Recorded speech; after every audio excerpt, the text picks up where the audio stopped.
We'll explore some common solutions to many of the error codes that could be displayed on your SideKick pedestal washer. Be sure to follow these solutions before you call for service.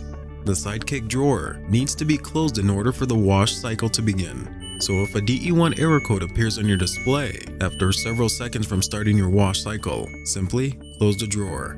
The washer will then lock and begin its cycle.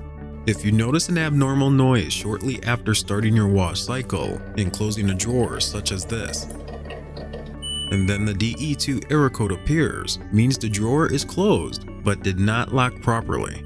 Turn the washer off, pull the drawer open, restart the cycle, and close the drawer firmly. A DE3 error code will appear on your display if the lid is not properly latched. Turn the washer off, open the drawer, and make sure the latch area is free of clothing and other obstructions. Close the lid, shut the drawer, and restart the cycle.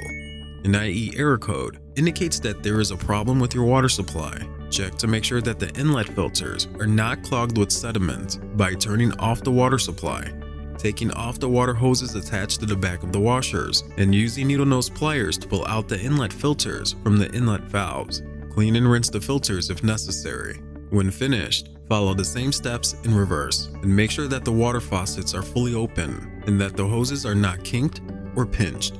You may also see an IE error code if the SideKick pedestal washer takes too long to fill with water due to very low water pressure. Problems with the drain hose could result in an OE error code. Make sure the drain hose is not clogged, kinked, or pinched.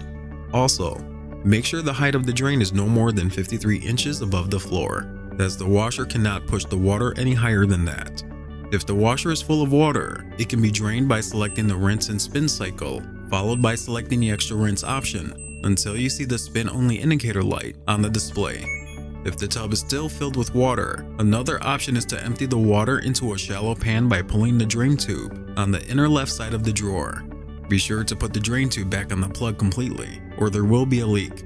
The washer will check each load for balance before it goes into the spin cycle. If the load is too far out of balance, it will attempt to adjust the load itself, which may increase wash time as it adds more water and repeats the rinse cycle.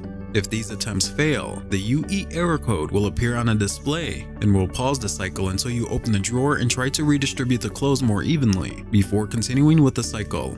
This could also be caused by a mixed load with heavy and light items, or the load is simply too small, which you will then need to add additional items to help solve the problem. Your SideKick pedestal washer keeps track of the number of loads that you have washed, and it will let you know when it is time to run the tub clean cycle. This helps prevent buildup and odors in the machine by displaying a TCL code. Dilute 1/4 cup of bleach in a quart of water and pour it into the empty tub. Close the lid, select and start the tub clean cycle, and then close the drawer. You can also use any of the commercial tub cleaning agents on the market, but remember, this is a very small tub, so use less if you can. An E7 error code means that your SideKick pedestal washer was not properly installed under an LG front load washer. To help correct this issue, make sure your front load washer is properly aligned on the SideKick as shown, and that the bottom back left piece is set properly on the stacking switch. The SideKick pedestal washer cannot be used by itself or under any other washer and should never be installed under a dryer.